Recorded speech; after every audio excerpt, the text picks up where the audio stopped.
predicando bajo el tema que lo van a ver ahí en pantalla, muy bonito, mírelo ahí, mírelo, mírelo ahí. Se titula ¿Robará el hombre a Dios? El título del mensaje hoy. Espero que nadie se desaliente, ni nadie diga, ay, yo me hubiera quedado en casa. Porque hay una enseñanza demasiado grande, escuche bien, y cada vez que yo leo este pasaje, como que Dios me lleva a una profundidad y a una anchura, pero muy, muy, muy bendecida, escuche bien, muy bendecida. Vuelvo, insisto, mira la pregunta, ¿robará el hombre a Dios? Es una pregunta, no lo vean una mera expresión. Es una pregunta, ¿robará el hombre a Dios? Mientras meditaba en esto,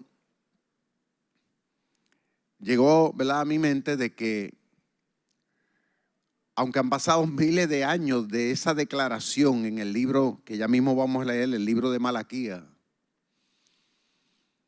aunque ha pasado miles de años, pero todavía esa pregunta muchos seres humanos se la hacen. ¿Podrá acaso un ser humano, un mortal, robarle a Dios?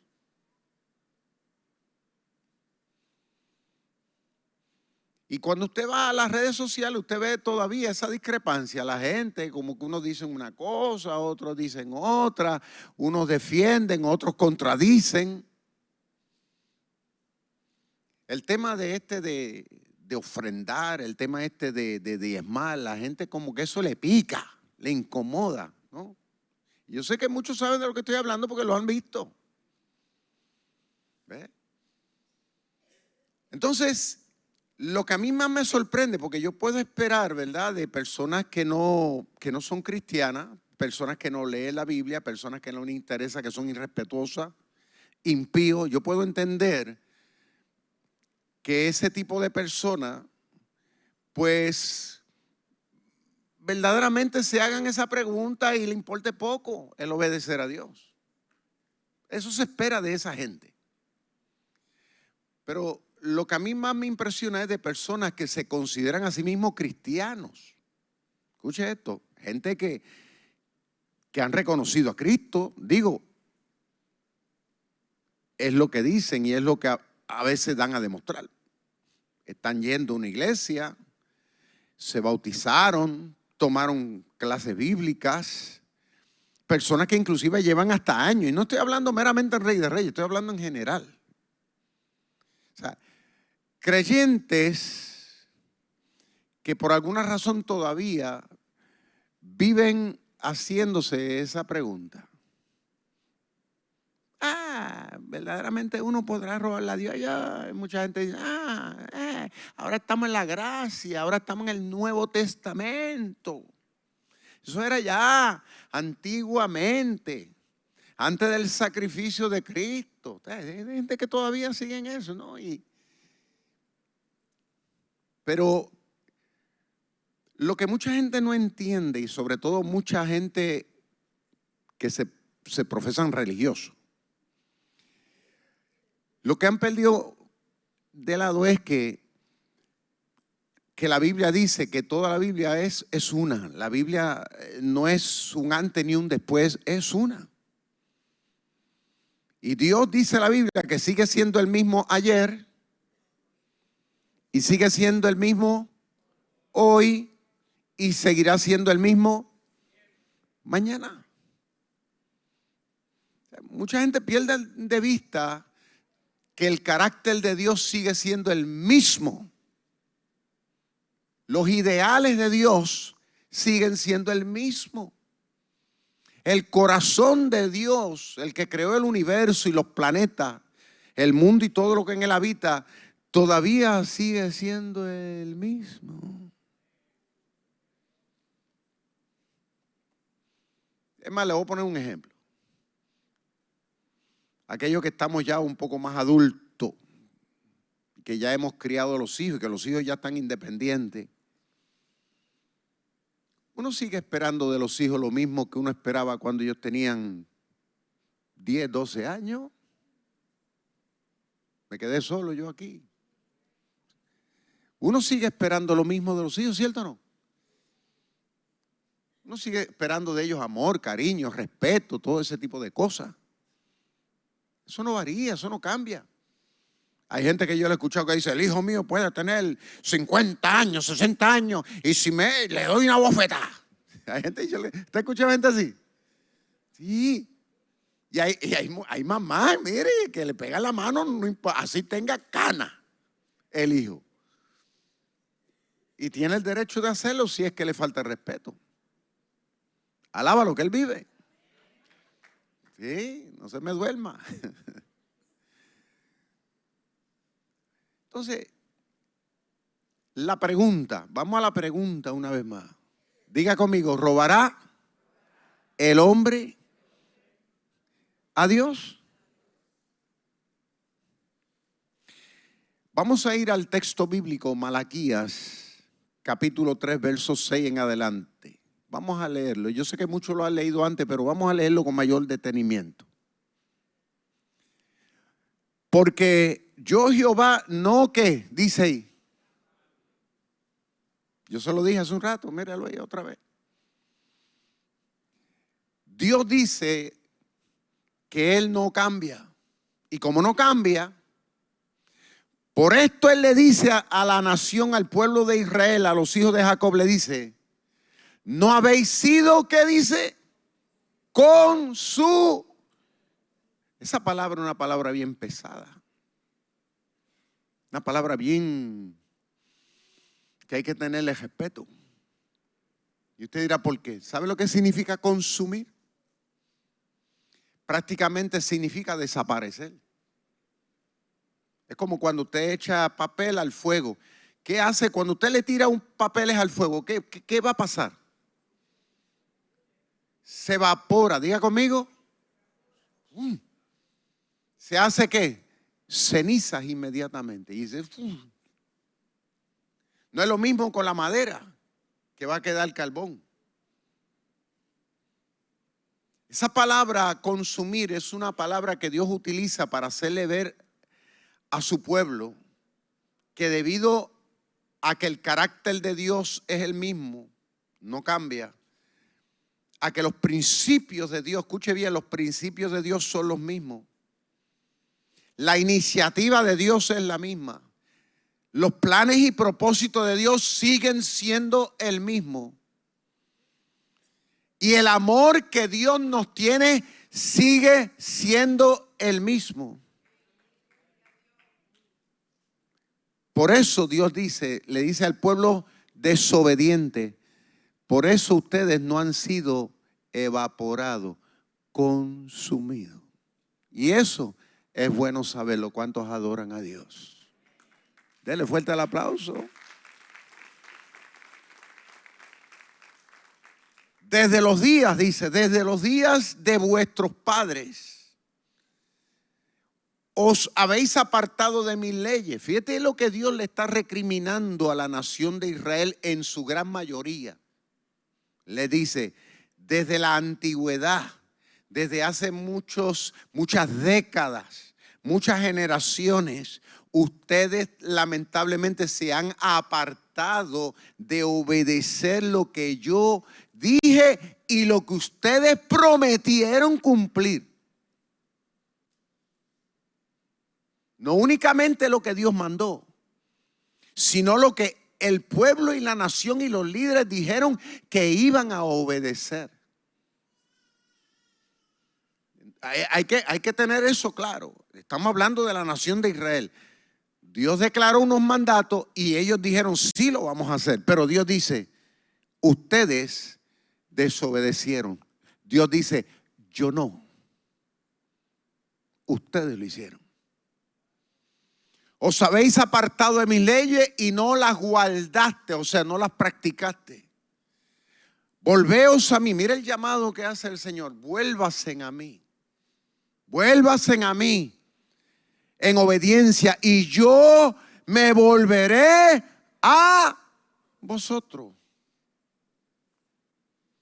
En otras palabras, que Dios se puede tornar en contra de alguien. Que Dios se puede tornar en contra de aquellos que dicen ser de Él en algún momento. Dice, y yo me volveré a vosotros, ha dicho Jehová de los ejércitos. Mas ustedes dijeron, ¿en qué hemos de volvernos? Fíjense cómo estaba el estado moral, el estado espiritual de la gran mayoría de la nación de Israel en ese punto, en ese momento. Ellos estaban como que desconectados de la realidad espiritual a tal nivel en que ellos no sentían el peso de la convicción. En otras palabras, como decimos nosotros, no tenían conciencia, estaban insensibles. Estaban como cuando usted tiene una verruga, usted le sale una verruguita, ¿verdad? Y usted coge esa verruga, usted toma un alfiler y usted la hinca y usted no siente ni padece la verruga. Mire qué cosa. Así estaba el corazón de ellos. Lo que Dios le estaba reclamando, que ellos estaban haciendo mal, ellos dijeron, pero es que nosotros no estamos haciendo nada malo. Alaba lo que Él vive. Yo estoy bien. ¿Qué tú estás hablando? Tú estás exagerando. Era la actitud en ese momento del pueblo. ¿En qué hemos de volvernos? Entonces ahí vuelve Dios y le hace una pregunta que es el tema de hoy del mensaje. ¿Robará el hombre a Dios? Una pregunta que Dios le está haciendo al pueblo a modo, escuche bien, de que ellos hicieran un autoanálisis. Porque lo estaban haciendo. Pero Dios quería que ellos lo aceptaran, lo reconocieran y lo dijeran y tomaran acción para resolver el problema. Pero miren el nivel de maldad y de desobediencia. Entonces ellos contestaron, pues vosotros me habéis robado y dijiste, ¿en qué te hemos robado? En otras palabras, no tan solamente habían sido desobedientes, sino que eran unos cínicos. ¿Usted sabe lo que significa cínico? Alguien que sabe que está haciendo algo mal y en la cara te dice que no. Yo estoy bien. Estás robando. Lo cogiste con algo en la mano. Ah, eso no es robado, eso fue cogido.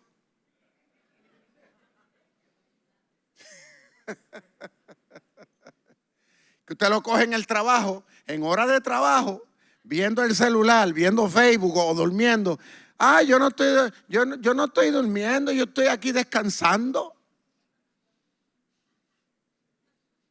Estoy como una nena aquí, una jovencita en la iglesia. Yo la cogí un día haciendo algo que no debía. Tenía un montón de sobres de los diezmos y ofrendas que ponemos allí. Y ella jugando con eso. Y yo digo, mamita, eso no es para jugar, ponlo ahí. Yo no estoy jugando con esto.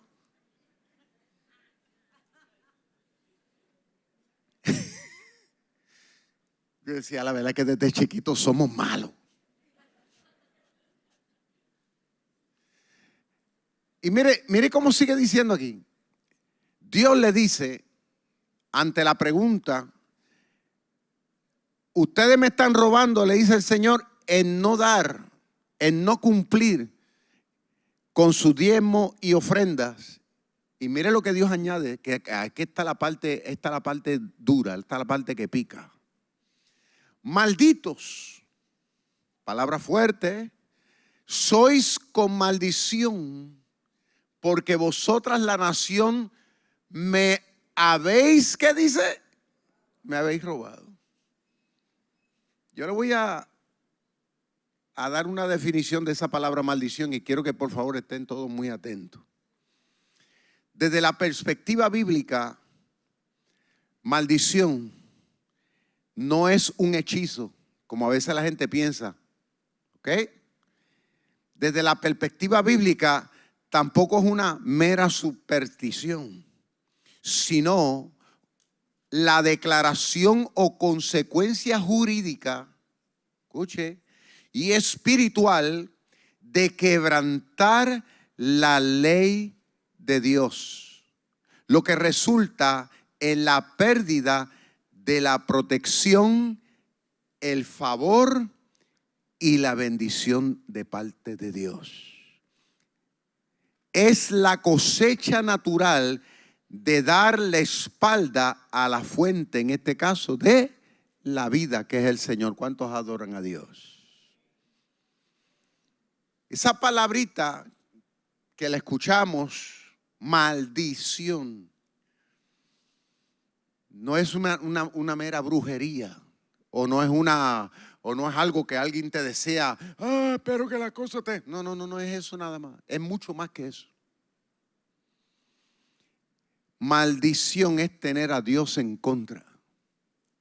Te lo voy a resumir ahí nada más. Maldición es que tú le pidas a Dios y Él no te escuche. Maldición es que tú te matas y te fajas haciendo las cosas para tratar de avanzar en la vida y lamentablemente las puertas se te cierran en todos lados y tú dices, ¿y qué pasa? ¿Y qué es esta perse que está? Hay gente que dice, ¿y esta perse que yo tengo? ¿Qué? Lo que pasa es que cuando tú no estás a favor y alineado con Dios, alaba lo que Él vive, te vas a dar contra la pared y te vas a dar bien duro, tarde o temprano. Al momento tal vez algunas cosas puede que te salgan bien, ¿ves? Pero a la corta o a la larga, porque como yo siempre digo, o Dios nos coge subiendo o nos va a coger bajando. Alaba lo que Él vive. Dáselo si se lo va a dar. Porque vosotros la nación me habéis robado, y dice el Señor, traed todos los diezmos al alfolí, ya hay alimento a mi casa, le dice el Señor. Hay alimento en mi casa. Y probadme ahora en esto, dice Jehová de los ejércitos. Prueba, mira la invitación que hace Dios. Si ustedes no están convencidos de que realmente obedecerme en esto funciona, Dios dice, pues pruébeme, al menos. O sea, no digan que no funciona. Solamente porque lo vieron en las redes sociales o por lo que dijo aquel pastor. ¿Usted me entiende? Dios dice, escúchame a mí, dice el Señor, y pruébame para ver, dice el Señor. Y probadme ahora en esto, dice Jehová de los, si no os abriré las ventanas de los cielos y derramaré sobre vosotros bendición hasta que sobreabunde.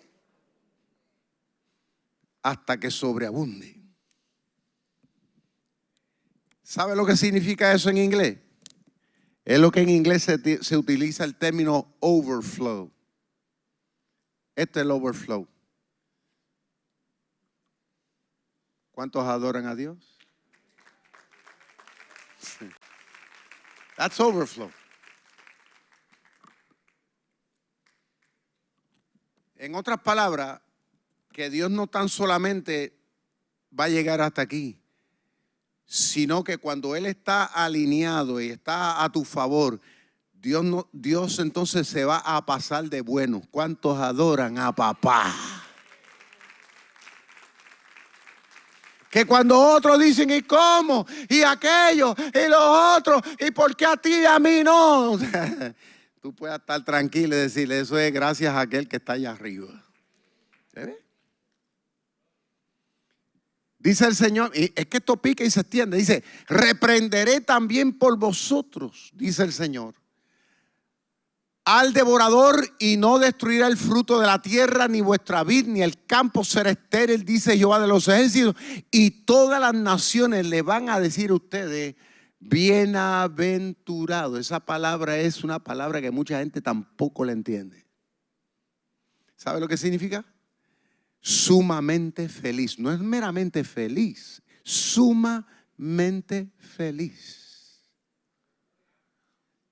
Porque hay gente que usted le ve por ahí impío que parece que están feliz, pero no están en el overflow de la felicidad que tú y yo estamos. Alaba lo que Él vive.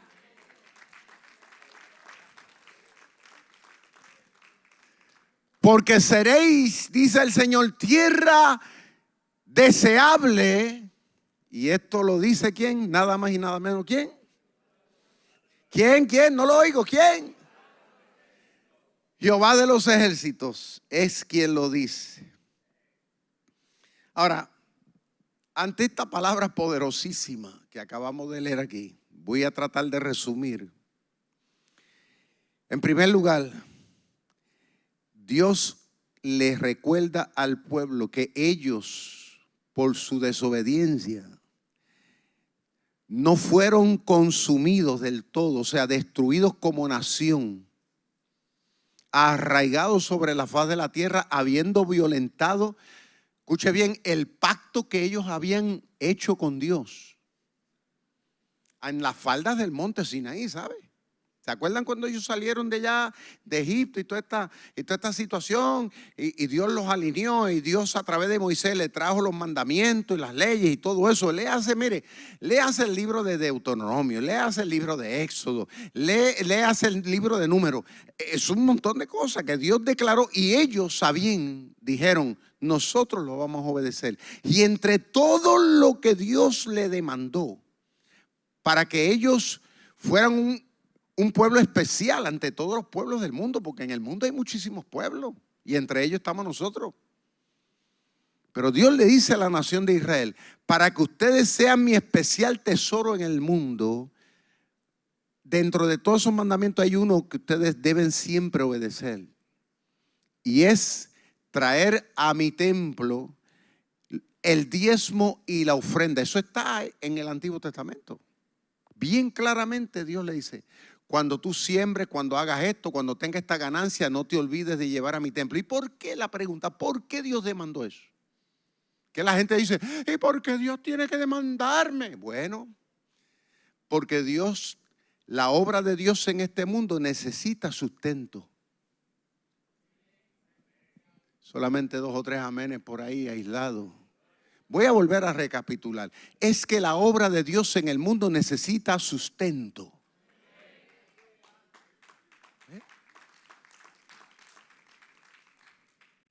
La gente dice, es que Dios no necesita dinero. Claro, pero Dios nos puso a nosotros para proveer, para que la obra de Dios se siga llevando a cabo en el mundo, para que el reino de Dios sea establecido.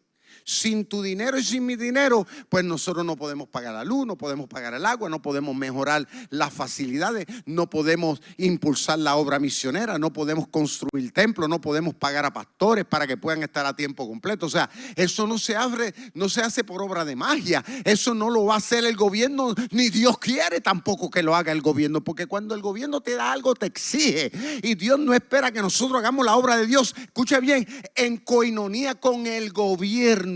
Dios espera que seas tú y yo, que unamos nuestros esfuerzos para poder honrar y obedecer a Dios, de modo que podamos ser un ejemplo al mundo de lo que es la fe, de lo que es la unidad. Escúchame bien, para que el propósito de Dios sea establecido. ¿Cuántos adoran al Señor?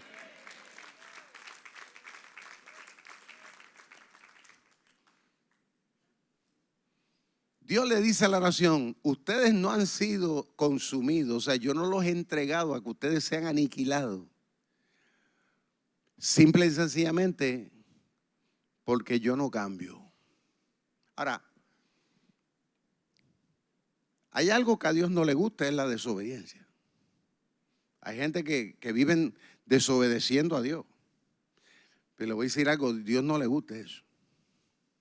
Es como un padre. Como le dije hace un rato, hay algo que uno como papá espera de un hijo, es la obediencia. Cuando un hijo es desobediente, el hijo puede ser médico, puede ser ingeniero, puede ser lo que sea, puede ser millonario, pero si ese hijo es desobediente, hermano, eso, el corazón de uno se hace triza.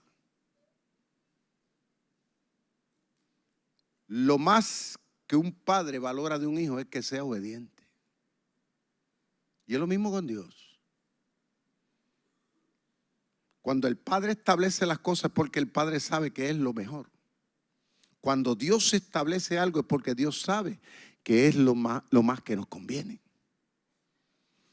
Entonces, Dios le dice, ustedes no han sido consumidos simple y sencillamente porque mi amor que yo les tengo a ustedes, el amor mío, es más grande que mi sentido de justicia. ¿Cómo pasa con los padres? A veces uno quisiera darle una bofeta al muchacho. Uno quisiera matarlo. Y uno por amor, ay Dios mío, Padre mío, le arranco el pescuezo. Pero por el amor que uno tiene, se aguanta uno. Y es lo mismo con Dios. Por eso es que Dios le habla de esa manera. O sea, eso es para que veamos, hermano. A veces el grado de tolerancia de Dios, aún para aquellos que viven en desobediencia. Dios sigue. Mire, y eso lo vemos en el Nuevo Testamento. La Biblia dice que Cristo no ha llegado todavía. El mundo no ha llegado a su fin por una razón, dice el apóstol Pedro. ¿Sabe por qué? Porque Dios está siendo tolerante para los que se pierden. Todavía Dios no quiere que el mundo se acabe. Porque si el mundo se acaba ahora, van a ser más los que se van a ir al infierno que los que se van a ir al cielo. ¿Me escuchó? Hablé claro. Son más los que se van a ir a las pailas del infierno, lo voy a decir bien boricua, y se van a quemar allá abajo. Van a ser más que los que van a entrar al paraíso. Porque son malos adúlteros, son malos mentirosos, son más los ladrones, son más, escúcheme bien, que viven una vida desordenada y desobediente ante Dios, que aquellos que realmente viven alineados y en obediencia al Señor. Y la Biblia dice que Dios no quiere que nadie se pierda. ¿Usted no cree que eso merece un fuerte aplauso? Dios no quiere que nadie se pierda. Dios no quiere que mis hijos se pierdan. Dios no quiere que tus hijos se pierdan. Dios no quiere, escúchame bien, que tu papá, tu mamá, si está viviendo de espaldas a Dios, se pierda. Es por eso que Dios sigue siendo paciente, pero la paciencia tiene sus límites.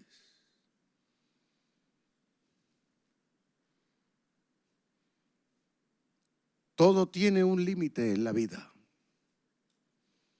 No es el mismo trato a final de cuentas con el que obedece con aquel que desobedece.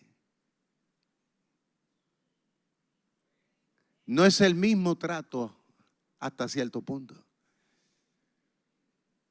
Alguien que es bondadoso, alguien que le favorece a usted, usted lo trata de una manera. El que lo trata mal a usted, usted lo trata de otra manera. ¿Cierto o no? ¿Cierto o no? Así. Y es lo mismo con Dios, hermano. Es lo que Dios está hablando ahí. El deseo del corazón de Dios es favorecer.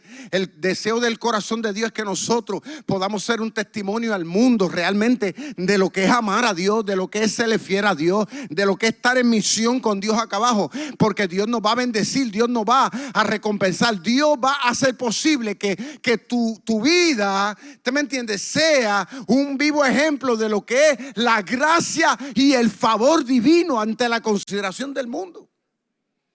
Que la gente no va a quedar de otra que decir la verdad que Dios está contigo. ¿Ve? Segundo, Dios le dice al pueblo: estoy molesto, estoy que no puedo estar, le dice el Señor. Por una razón, y es porque toda la nación me han venido robando. Y ustedes piensan, y ustedes aún lo dicen: ¿en qué te hemos robado? Habiendo yo declarado los mandamientos desde hace tiempo atrás. En otras palabras, ustedes no les han importado nada. No le dan importancia a lo que yo dije. En otras palabras, han llegado hasta condicionar los mandamientos míos. Que eso pasó también en la nación de Israel. Los judíos tienen, aparte, escuche bien, del Antiguo Testamento, ellos también tienen un sinnúmero de libros que son comentarios de rabinos, los cuales ellos han reinterpretado. Ahí vinieron los saduceos, reinterpretaron. Ahí vinieron los fariseos y todos los feos han reinterpretado las cosas para su propia conveniencia. Y Jesús se fajó con ellos en un momento dado. Cuando Jesús le dijo: Ustedes son unos hipócritas. Y ellos dijeron, ¿cómo? Los fariseos se molestaron. Y Jesús le dice, sí, porque usted dice que todo lo que yo consagre a Dios y no bendiga a mis padres, porque lo he consagrado a Dios, pues no tengo el derecho ahora de darle nada a mis padres. Entonces Jesús le dice, eso es una interpretación de ustedes. Eso no fue lo que yo quise decir. Porque cuando Dios dice, honra a tu padre y a tu madre, es para que tú lo cumplas y lo obedezcas, pero ellos reinterpretaron. ¿Cómo? Para salirse con la suya. Ay, pues déjame ahora este dinerito que ahora tengo guardado en el banco, ahora se lo voy a consagrar a Dios. ¿Para qué? Para no dárselo a nadie. Mire qué lindo. Oye, qué espiritual sonó eso. Pero Dios le dijo, ustedes son un hipócrita, porque eso no fue lo que yo dije. Y así hay gente acá abajo. Hay gente que dice, el pastor no necesita nada, la iglesia no necesita nada, la iglesia es rey de reyes menos. Hay gente que piensa así. Como me dijo una vez y esto me enteré yo por una vecina, escuche esto. Al momento de la muerte de una que era miembro aquí, que le llegó el checazo del Seguro Social en retractivo. Era un bulto grande. Yo había ido días antes a la casa, orar por ella, porque pastor, ore por mí, ore que estoy esperando mi bendición. Y yo, vamos a orar, claro que sí, vamos a orar. La hermanita enferma y yo sabía que tenía la necesidad. Pero cuando le mandaron aquel cohete, no me dijo nada. Yo no me enteré. ¿Sabe cuándo me enteré? Cuando volví a hacerle otra visita a la casa y yo veo construcción en la casa. ¡Wow! Dije yo, qué bendición. Y esto, qué cosa, ¿no? Cocina nueva. Y no solo eso. Cuando llego aquí a la iglesia yo veo carro de paquete del año. Pues está bien, qué bendición. Pues usted sabe que la multiplicación, yo sé que 1 más 1 suma ¿qué? Suma 2, pues ya yo entiendo que la bendición le llegó. Pues está bien, eso es asunto de ella, pero que ella tampoco me dio las buenas nuevas. O sea, me dio las malas, pero las buenas no. Pero ¿sabe por qué? Me entero después de la muerte de ella por una vecina que me dijo, no, si ella me dijo que el pastor se creerá que del saco mío, no, de este saco ni un grano. Me entero por una vecina que ella le dijo. Y yo dije, qué pena que no lo disfrutó tampoco ella porque se murió. Alaba lo que él vive. Y ya cuántos años hace y yo todavía caminando la tierra y no me hizo falta ni un grano de ese saco porque Dios me dio de otro saco. Alaba lo que él vive. Ella se perdió la bendición, ella. O sea, es la ignorancia, ¿no?, de los seres humanos. Y esto suena jocoso y qué sé yo, pero esa era la mentalidad de este pueblo del cual estamos hablando aquí hoy. Siempre buscando la excusa, el por qué las cosas con Dios no deben o no pueden darse, ¿no? Entonces la gente se compara, a fin de cuentas, se comparan con la vida de otros que Dios favorece. Y cuando usted se da cuenta, usted dice, bueno, ¿y por qué será que la vida de aquel es de una manera y la mía de otra? Bueno, porque usted hay que ponte a sumar y a restar. Hay gente que me han dicho a mí, pastor, yo no sé, a mí las cosas no me alcanzan y las cosas no puedo con ellas. Como que entre más gano, más necesidad tengo. Y yo le digo, bueno, ¿y cómo está tu relación con Dios en términos de? Bueno, pastor, pero es que yo no puedo. Y yo, bueno, pero yo sí puedo y aquel puede y el otro puede, porque tenemos que serle fiel a Dios primero antes que cualquier otra cosa, para que el favor de Dios esté con nosotros. Sí, pero que Dios entiende. No venga con eso. Esos cuentos de vieja, le digo yo. Si tú aprendes a poner a Dios primero, Dios te pondrá primero.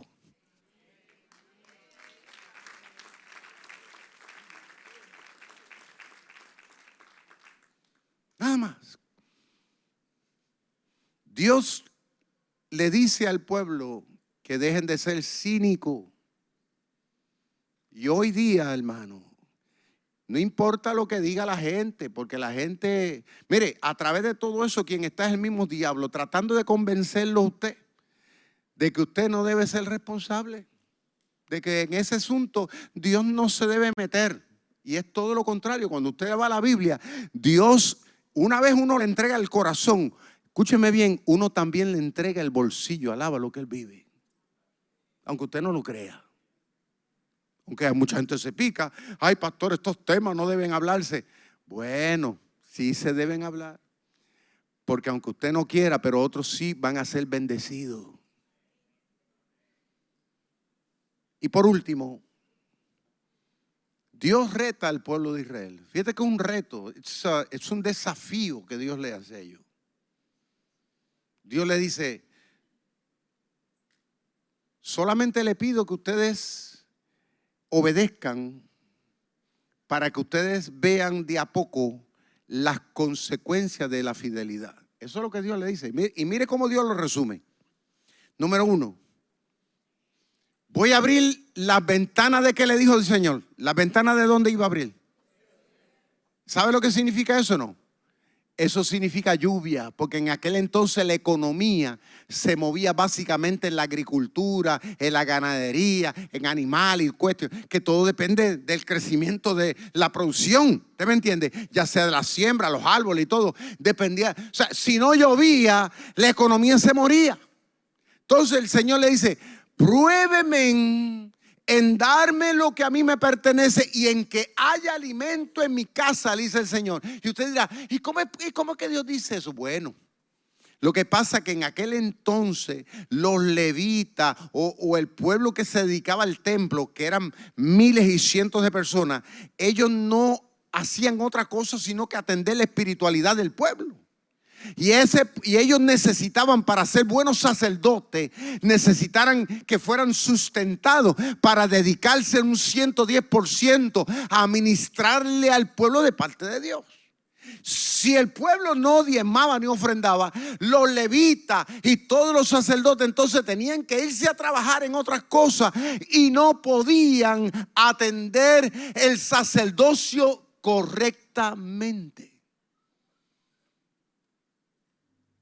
Y el problema que surgió en ese momento histórico era que había necesidad espiritual. Porque los que tenían que servir al pueblo de parte de Dios no estaban siendo sustentados, tenían que irse a buscar ellos. Había una interrupción. Es como yo siempre digo aquí.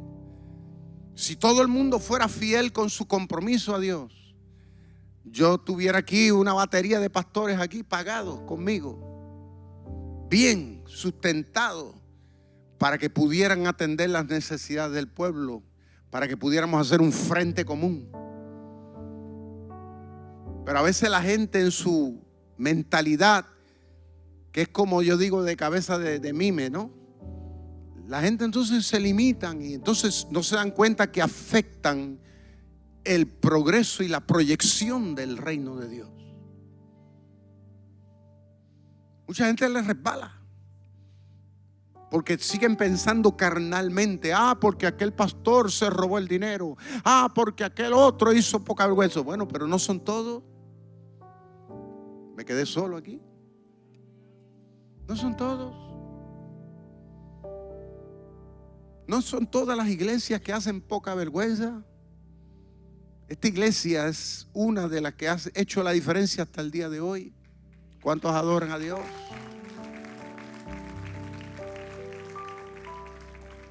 Aquí nadie puede venir y decir, no, nada, aquí no hay forma. Aquí tenemos nosotros un sistema de manejo de finanzas que es óptimo. Yo tengo un equipo, una oficina que se encarga de eso. Y encima de eso, tengo un auditor externo. Tengo un contable externo que nos audita y nos supervisa a nosotros. Alaba lo que él vive. Y ese tipo no compromete su licencia. Él pide cuánto recibo. ¿Y esto para qué se gastó? ¿Y aquello para qué se gastó?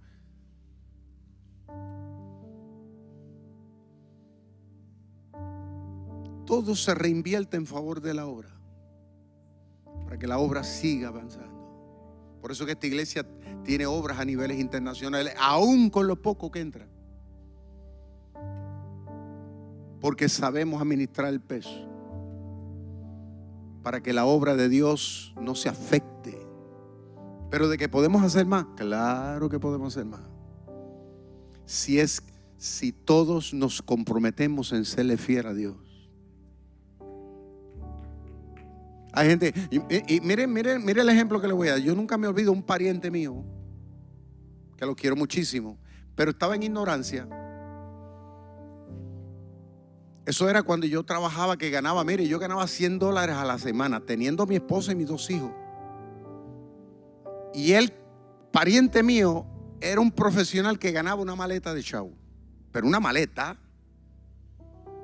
Y un día conversando, salió el tema del diezmo y la ofrenda, y él dijo: yo no puedo diezmar. Pero lo dijo así con el pecho inflado: yo no puedo diezmar.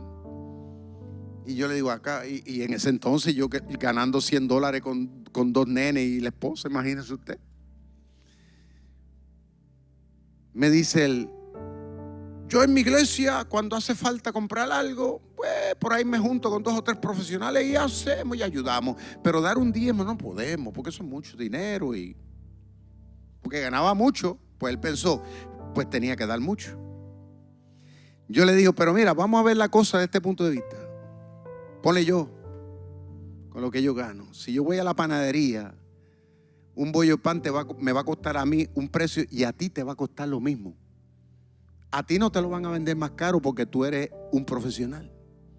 La leche me cuesta a mí lo mismo y a ti también. ¿Cuántos alaban a Dios? La gasolina te va a costar a ti lo mismo que a mí. Quiere decir que entonces, ¿quién tiene más preocupación de dar el diezmo? ¿Quién, tú o yo? Nico Fernández. En otras palabras, si fuera en la lógica, yo tendría más excusa de no dar que tú. Mas sin embargo, yo le soy fiel a Dios. Yo ajusto mi vida a vivir con lo que puedo, pero no le quiero robar a Dios.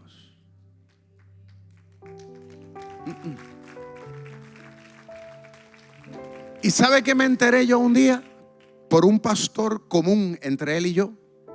Me dice un pastor: esa persona te tiene envidia a ti. Y yo dije: ¿a mí? ¿Y por qué me tiene envidia?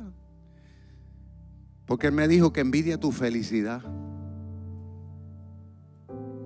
Envidia que a pesar de que tú vives tan limitadamente, siempre estás sonriendo y él no. Ahí se cumplió lo que le dijo Dios a la nación de Israel. ¿Cuántos adoran a Dios?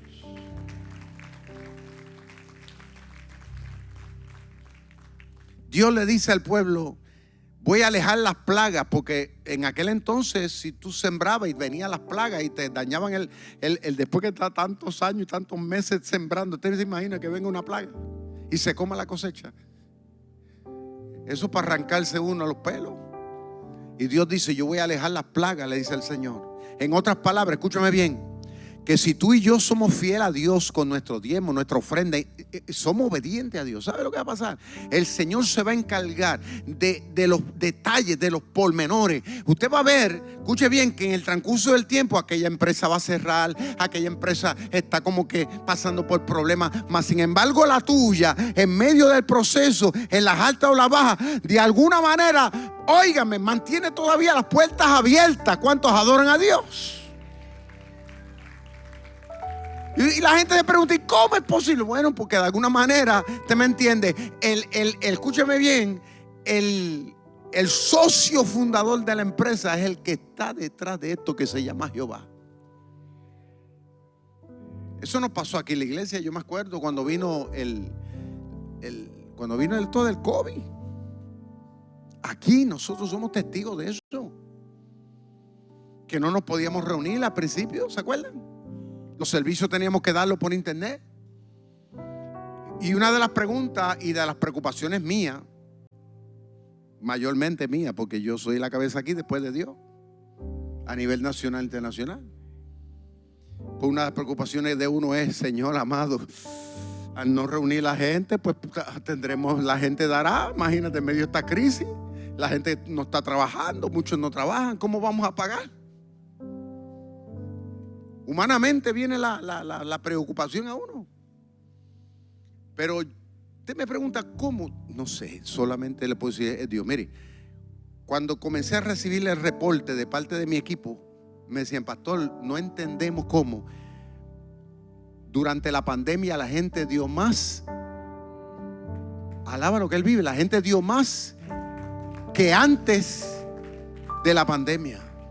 En otras palabras, que no nos faltó, todo se pagó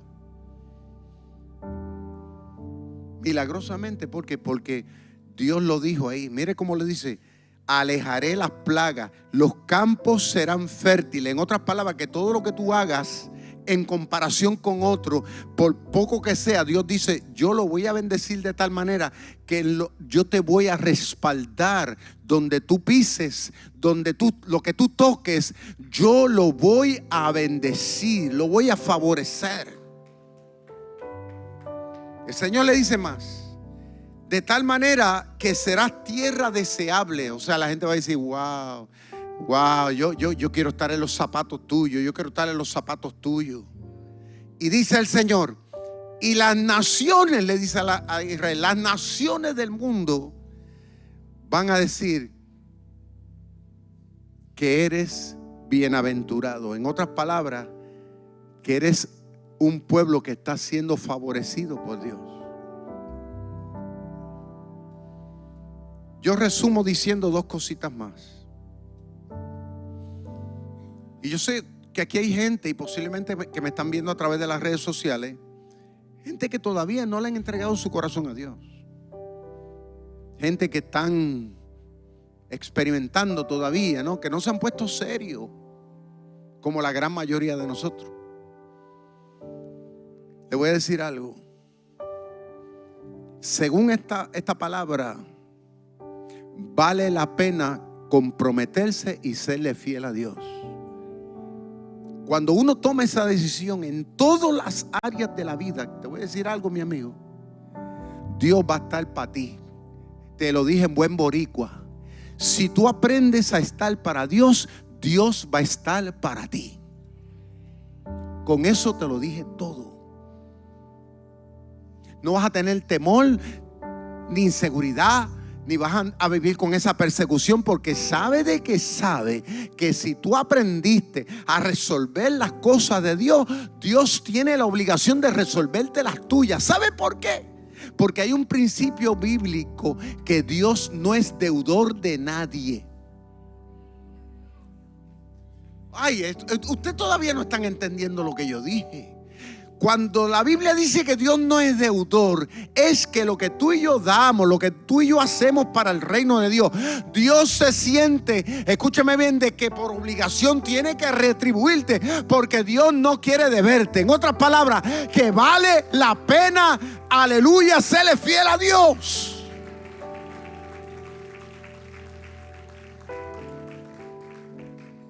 Yo he aprendido a resolverle las cosas a Dios, y a mí me gusta resolverle los problemas a Dios, porque yo sé que cuando yo tenga problemas, Dios va a resolver los míos. Yo hice esta historia hace mucho tiempo, pero voy a volver a decir, y gracias al cumpleaños de mi esposa, que habla de ella, esto que le voy a decir ahora. Hace más de 25 años, escuche bien, un día a mi esposa le salió una pelotita aquí. No le dimos importancia, pero notábamos que se ponía media oscura. Y un pariente nuestro que es médico la vio y le dijo: debe ir a chequearte eso, porque eso se ve medio raro. Pero uno no piensa nada malo. Ella fue a la ginecóloga. Ginecóloga le mira eso. Le dice: pues mira, te voy a mandarse los estudios rutinarios, y entre ellos pues la mamografía. Ella fue. Cuando de repente recibimos la llamada que los resultados de la mamografía, las dos mamas, ella tenía algo raro, tenía varias cosas raras dentro, en las dos, y tenía que ir con urgencia a darle seguimiento a ese tema. Una pelotita aquí que tiene que ver con esto, ¿no? Ahí llamamos a nuestro pariente allá y mira, pasó esto, ¿no? Y él rápidamente tiene un amigo cristiano que era especialista en eso, en el centro de la isla, por allá arriba, en Ahí Bonito era. Habló con él y mire esto. Yo estaba empezando aquí en la iglesia, o sea que en ese entonces la economía no estaba muy buena, que digamos. Y recuerdo que me dice mi pariente, me dice, mira, yo hablé con él y él me dijo que la llevara y que no te preocupara. Mire, sin yo verle la cara a ese médico, que no te preocupara, que tú no vas a tener que pagarle nada. Ya estamos viendo estamos viendo una puerta abierta ahí. Que él se va a hacer cargo de ella, que él va a resolver el problema con la gracia de Dios. Llegamos allá a la consulta. Él la miró, y él dijo, esto vamos a tener que hacerle ahí a sacarle eso, ¿no? Lo que ella tiene ahí, vamos a tener, en las dos, vamos a tener que entrar ahí y mi esposa tenía una masita era. Casi le llegaban al pulmón. Imagínese usted. Tenía como 4 en una, 5 en otra, y él tenía que entrar ahí y sacar una por una para después mandarla a chequear. No se sabía si eso era algo benigno, maligno, no sabía. Cuando yo estoy en la clínica, en una clínica pequeña, y yo me quedé en la parte de afuera y yo no sé cuántas vueltas yo le di a la clínica orando. Yo creo que yo le di como 200 vueltas a aquella clínica en lo que ella la atendían allá adentro. Y lo único que yo le decía al Señor, Señor, yo te he cuidado a tu esposa aquí en la tierra. Yo te he cuidado la esposa que es la iglesia. Yo me he fajado por cuidarte a la gente aquí. Me he echado enemigo por cuidarte tus intereses, por promover tus intereses. Tú sabes que yo he cogido mucha piedra y estoy dispuesto inclusive hasta dar mi vida. Y tú lo sabes. Yo te he cuidado a la tuya. Ahora yo quiero que tú me cuides la mía. Mire qué guapo yo. Pero ¿sabe por qué tuve ese atrevimiento de hablarle así a mi Dios? ¿Por qué le hablé así a mi Dios? Porque yo sabía que Dios sabía que yo le había sido fiel. Que yo nunca he tenido con Dios reparo, ni he cerrado mi corazón, ni me he retraído de obedecer a Dios en ninguna cosa. Mi bolsillo menos. Nunca lo he cerrado para la obra de Dios. Nunca. Aquí en esta iglesia el primer diezmador soy yo. Para la obra misionera hace más de 22 años. El primero que diezma, que ofrenda aquí soy yo. El primero. Y me siento orgulloso de eso.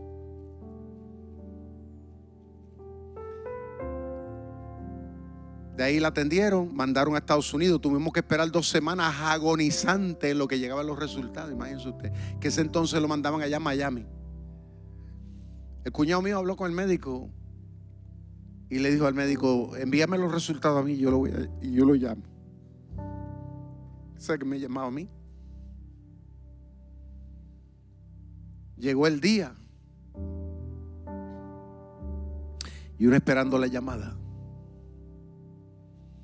Me llamó, me dice, gracias a Dios salió todo bien.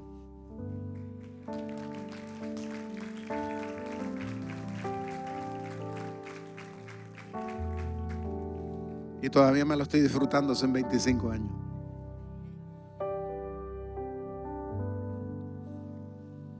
El médico allá arriba, de eso tuvimos que ir a otras citas y otras cuestiones, qué sé yo. Hermano, no nos cobró ni 5 centavos en todo el procedimiento. Un hombre que yo no lo conocía, no es amigo mío, nada. Vimos a Dios obrando ahí. Y el médico dijo, si te llega una factura a tu casa, tú la vas a echar al zafacón. Así dijo él. Entonces, todavía hay gente que cuestiona y dice, Dios realmente. sea, que tiene su corazón, ¿no?, limitado con Dios. No se limite. Procure serle fiel, independientemente de lo que digan los demás. Como una vez una persona me dijo: ay, yo no diezmo porque en esa iglesia se roban los chavos. Yo le dije: a mí no me importa se los roben. No me importa. ¿Sabe lo que a mí me importa? Es yo darlo. Porque si ellos lo están haciendo mal, Dios se desentenderá con ellos. Pero yo sé que Dios me va a seguir bendiciendo a mí. ¿Cuántos adoran a Dios? Punto, se acabó.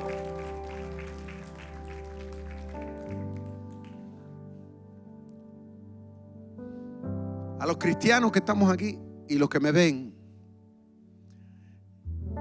dejemos de ser cristianos de orilla.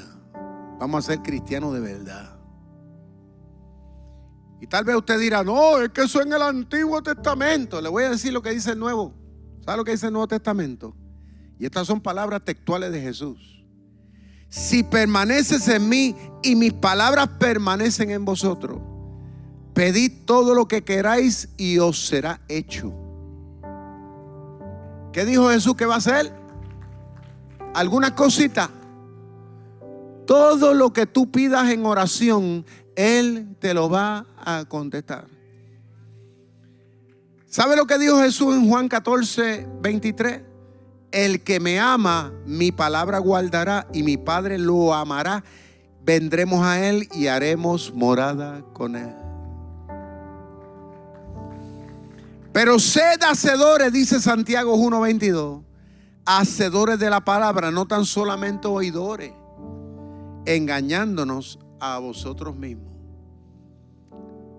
Si nosotros queremos, porque nosotros somos especialistas buscando seguros, ¿no? La gente dice: yo me estoy asegurado hasta los dientes. ¿Está bien? El mejor seguro que usted tiene en esta vida, ¿sabe cómo se llama? Obediencia. Voy a volver a decir: el seguro más grande que tú y yo tenemos, que nos podemos poner sobre nuestra vida, se llama obediencia. Póngase de pie conmigo, por favor. Quiero pedir a mi amada esposa que pase por aquí y haga la oración por todos, y hermana Maricel también. ¿Cuánto han entendido el mensaje del día de hoy? Ahora, la pregunta está sobre la mesa todavía y no ha recibido contestación. ¿Robará el hombre a Dios? En otras palabras, ¿podrá el hombre robarle a Dios? ¿Sí o no? No oigo a nadie. Julio, tú eres el único inteligente aquí. ¿Podrá el hombre robarle a Dios?